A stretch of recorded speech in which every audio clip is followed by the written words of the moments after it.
Welcome to Conveniently Unspoken, where we embark on a riveting expedition into the clandestine realms of untold stories, covert operations, and enigmatic figures that have left their indelible mark on the annals of World War II history. Join us as we delve deep into concealed narratives, shedding light on truths often obscured by the veils of secrecy. Our odyssey commences with a cloak-and-dagger exchange of letters between the enigmatic figures of Albert Pike and Giuseppe Mazzini, a cryptic correspondence that foretold the emergence of 3 world wars and birthed the infamous Control Triangle. Within this unholy alliance, the United States would wield military supremacy through the Pentagon, London would tighten its financial grip via the Rothschild-controlled Bank of London, and the Vatican would extend its dominion over matters of faith. It was a vision of global dominance unlike any the world had witnessed before. As the precipice of economic collapse loomed, the Illuminati, working through the United States, seized a pivotal moment to consolidate their grip on individual liberty, information, and finances. This orchestrated event would become known as the Great Depression, a cataclysm that left millions of Americans grappling with the harsh realities of unemployment and destitution. The harbinger of this tumultuous era was the infamous stock market crash of 1929, eternally etched in history as Black Tuesday. On that fateful October 29, 1929, stock prices plummeted, obliterating vast fortunes and signaling the onset of a profound economic descent. Following this cataclysmic crash, a domino effect of bank failures ensued. Many financial institutions had heavily invested in the stock market or extended risky loans. As the market crumbled, these institutions faced the grim prospect of losing their investments, triggering panic among depositors desperate to salvage their savings. The Smoot-Hawley Tariff Act of 1930, initially intended to protect American businesses by raising tariffs on imported goods, inadvertently exacerbated the crisis. Instead of safeguarding the economy, it strangled international trade, pushing even more individuals into the depths of unemployment and financial despair. In the tumultuous throes of the Great Depression, various government policies unwittingly added fuel to the fire. Monetary strategies, in particular, exacerbated deflation, intensifying the burden of debt carried by countless individuals. In response, President Franklin D. Roosevelt swiftly acted, declaring a national bank holiday on March 6, 1933, temporarily shuttering all banks to quell further panic. Merely a month later, on April 5, 1933, Roosevelt issued Executive Order 6102, a pivotal move that compelled U.S. citizens to surrender their gold coins, bullion, and certificates in exchange for U.S. dollars.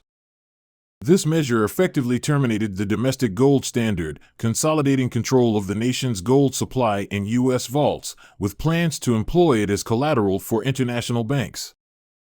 Now, let us journey through the financial landscape from 1920 to 1945, tracing the evolution of U.S. debt. In the wake of World War I, by 1920, the U.S. national debt had surged to approximately $25.5 billion, a result of significant government spending and borrowing to finance the war effort. The subsequent Roaring Twenties ushered in an era of economic prosperity in the United States, during which government debt levels receded to around $17 billion. However, the cataclysmic stock market crash of 1929 and the ensuing Great Depression dealt a severe blow to government revenue due to reduced economic activity. In a bid to combat this dire economic downturn, President Roosevelt introduced the New Deal programs, encompassing government spending on public works projects, social welfare initiatives, and financial regulations. The combined impact of dwindling revenue and increased government spending propelled U.S. debt levels to soar once more. By 1933, the national debt had rebounded to over $22 billion. The entry of the United States into World War II in 1941 necessitated a massive expansion of government spending to support the war effort. Consequently, by 1945, at the conclusion of World War II, the U.S. national debt had experienced an astronomical escalation, reaching approximately $260 billion. This marked an astonishing 1,500% increase from the debt levels of the 1920s. It was amid this tumultuous era that the U.S. government introduced the Social Security Act as part of the New Deal programs, ostensibly presenting it as a safety net for citizens. However, beneath this facade lurked a more sinister agenda: the redistribution of wealth and power. Delving into the intricacies of Social Security funding, most American workers contributed a portion of their income through payroll deductions. Employers shared this responsibility, matching the employee's contribution, resulting in a total payroll tax rate of 12.4%.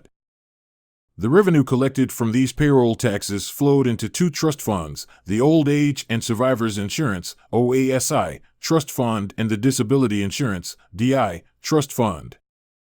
Notably, these trusts operated without direct input from the individuals who funded them, a source of contention surrounding the Social Security Act. Critics have drawn parallels between Social Security and Ponzi schemes, highlighting similarities with fraudulent investment schemes that utilize funds from new participants to pay returns to earlier contributors. Suspicions have also arisen regarding potential government mismanagement or misappropriation of these collected funds. Alterations in Social Security enacted in 1983 have raised concerns about the program's sustainability, with trust fund reserves projected to be depleted by 2037. At that point, ongoing taxes are estimated to cover only 76% of scheduled benefits, fueling further skepticism. Moreover, theorists have speculated about the potential nefarious uses of Social Security numbers, SSNs, including tracking and controlling individuals. SSNs, originally designed for Social Security Administration, have expanded in usage, becoming ubiquitous identifiers in various government and financial transactions. Critics argue that the widespread use of SSNs in diverse transactions and record-keeping systems heightens the risk of identity theft and fraud, contending that these identifiers were never intended for such broad application. Furthermore, concerns have been raised about inadequate government safeguards against potential risks associated with SSN usage. Another perspective posits SSNs as instruments of government control and manipulation. This viewpoint suggests that the information linked to SSNs can be exploited for social engineering and control, eroding individual autonomy and rendering individuals susceptible to government or corporate interests. Amid the tumultuous era of the Great Depression, as the masses grappled with economic hardship, the need for a beacon of hope and leadership led to the consolidation of power in the hands of president and the bureaucracy. Beyond the borders of the United States, a parallel narrative unfolded. Economic turmoil cast its shadow over Europe, extinguishing the dazzling prosperity of the 1920s. Within this widespread chaos, an opportunity arose for an Austrian man who would alter the course of history, propelling the world into the maelstrom of the Second World War. To unravel the intricate dynamics of World War II, we must navigate the events that paved the way for Adolf Hitler's ascent to power. In 1923, Hitler and the Nazis embarked on the audacious Beer Hall Putsch in Munich, a coup attempt that ended in failure, leading to Hitler's arrest and imprisonment. During his incarceration, he penned Mein Kampf, a manifesto outlining his political ideology and vision for Germany's future. Upon his release, Hitler redirected his focus towards the legal resurgence of the Nazi Party, actively participating in elections. The party garnered support, particularly among disenfranchised and economically beleaguered Germans. The global economic depression of the late 1920s and early 1930s hit Germany with brutal force, triggering widespread unemployment and economic hardship. In this climate, many Germans became receptive to radical solutions. In February 1933, a pivotal event unfolded when the Reichstag building in Berlin was set ablaze. Hitler and the Nazis swiftly pinned the blame on communist agitators, exploiting the incident to push through the Reichstag fire decree, which suspended civil liberties and granted the authority to arrest political adversaries. Hitler wasted no time in suppressing political opposition, including the Communist Party and other rival factions. The SS, Gestapo, and concentration camps became instruments of repression to silence dissent. Across the ocean, Prescott Bush, a prosperous American banker, found himself embroiled in controversy regarding his financial ties to Nazi-affiliated German companies. Prescott Bush's connections to Nazi Germany sparked controversy. Recently declassified records shed light on a troubling reality. Even after the United States had entered the war and gained substantial knowledge of the Nazis' intentions, Prescott continued to work for and profit from companies deeply intertwined with the very German enterprises that fueled Hitler's rise. These documents revealed that the firm he was associated with, Brown Brothers Harriman, served as a U.S. base for the German industrialist Fritz Thyssen. Bush held a directorial role in the New York-based Union Banking Corporation, UBC, representing Thyssen's American interests, and his involvement persisted even after America's entry into the war. By the late 1930s, Brown Brothers Harriman, boasting the title of the world's largest private investment bank, and UBC had facilitated the purchase and shipment of millions of dollars worth of gold, fuel, steel, coal, and U.S. Treasury bonds to Germany. These transactions not only nourished but also financed Hitler's military buildup in preparation for war. Some even speculate that the profits from these dealings played a pivotal role in establishing the Bush family's fortune and laying the foundation for its political dynasty, a dynasty we will talk about more about in future episodes, so make sure to ring that notification bell now so you can be alerted when it's uploaded. Anyway, another global behemoth, IG Farben, a colossal German chemical company, found itself intricately linked with Nazi ambitions. This raised pertinent questions about the corporate support underpinning the war machine. IG Farben had connections with international banks and financial institutions. Some banks, such as J.P. Morgan and Company and Chase National Bank in the United States, had business relationships with IG Farben, including providing loans and financial services.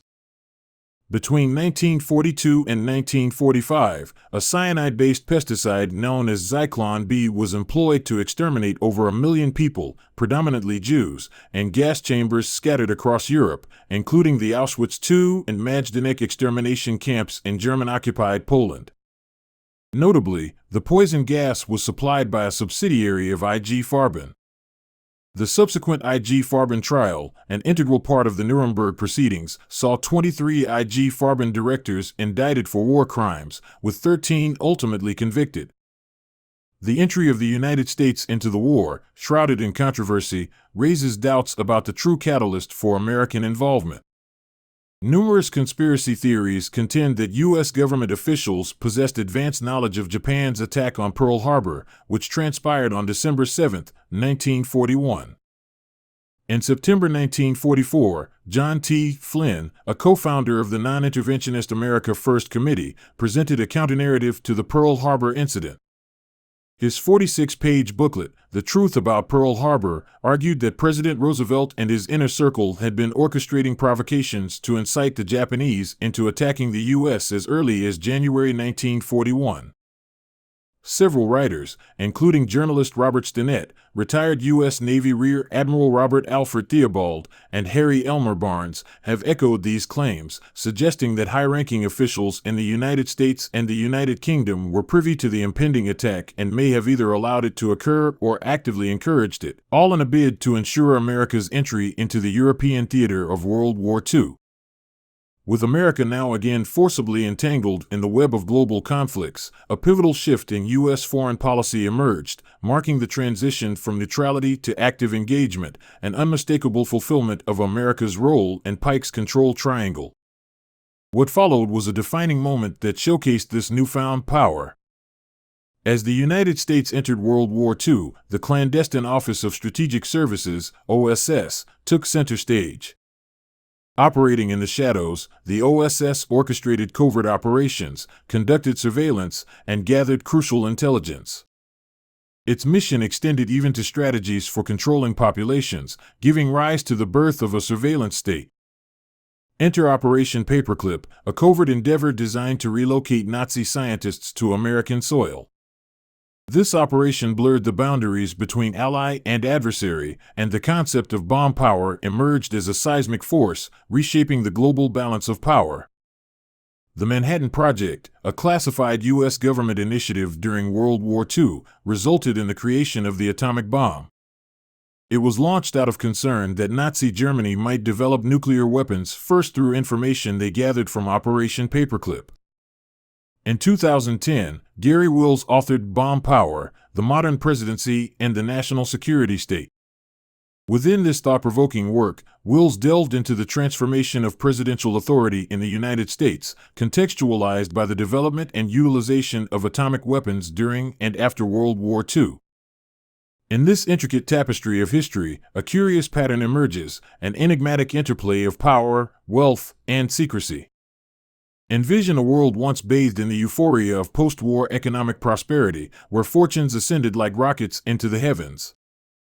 Yet, as if guided by an imperceptible hand, this utopia crumbled in a cataclysmic descent, the Great Depression. An era of economic turmoil, swirling radical ideologies, and the emergence of surveillance states dawned. Amidst this chaos, a baffling ascent to power occurred, Adolf Hitler's rise to the throne of Germany. As we venture deeper, the layers peel away, unveiling a cryptic thread connecting American financiers to Hitler's ascent, with a captivating twist: the financiers' links to the Rothschild-led banking empire in London. Is this a mere coincidence, or does it hint at a more profound, covert orchestration? With America's role in World War II reaching its zenith, the stage is set for the ultimate revelation: the deployment of two devastating bombs, ushering in the era of bomb power. Could this be the culmination of their role as the military arm of a mysterious triangle, a piece in the puzzle of Illuminati involvement? The threads of history intricately weave the complex tapestry, beckoning us to uncover the concealed truths that shape our world. If you find this narrative enthralling or seek notifications of future historical explorations, we invite you to express your support by liking, commenting, sharing, and subscribing to our channel. Together, we embark on a quest to unearth the hidden mysteries of history, for though the truth may be conveniently unspoken, it is unquestionably worth seeking.